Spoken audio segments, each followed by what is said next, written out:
I brought a chart in here this morning. I want to illustrate for you what we are concerned with. Now, I was a federal court litigator.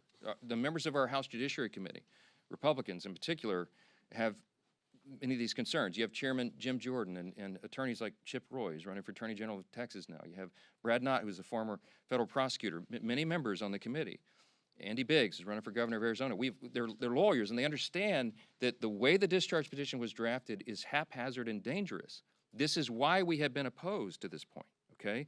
And I could be here for a long time going through all the details of it, but the big concern we've all had all along is that the House bill, if it's passed in its current form and it was signed into law, it is dangerously flawed. And our problem and our frustration is there's no way for us in the House to amend it or correct these problems because the authors of the discharge will not allow it. And that's one of our great frustrations. Let me just very quickly, we have a legal document that the lawyers, we have all drafted to explain all this, but let me give you five quick, maybe the top 5 concerns about it, and there are more.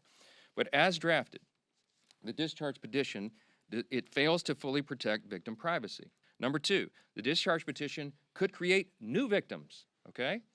Because it requires the DOJ to release information even in cases where the DOJ or the FBI has already reviewed it and determined it is not credible, it is false information.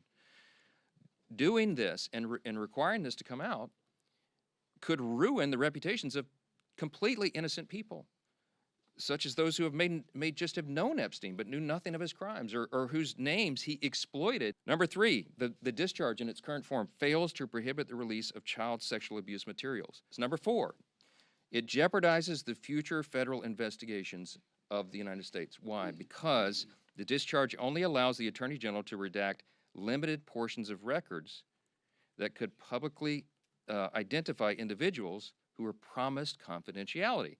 In this scenario, you're talking about whistleblowers, you're talking about confidential informants who came forward and gave information and evidence in exchange for agreeing to have their identities not revealed. Violating confidentiality, imagine the chilling effect that would have on future investigations. Number 5, national security concerns, okay? The discharge requires the Attorney General to release within 30 days, quote, classified information to the maximum extent possible.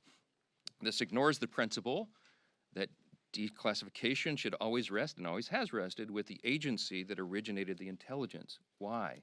So that they can protect their critical sources and methods. It is incredibly dangerous to demand that officials or employees of the DOJ declassify materials that originated in other agencies, in intelligence agencies.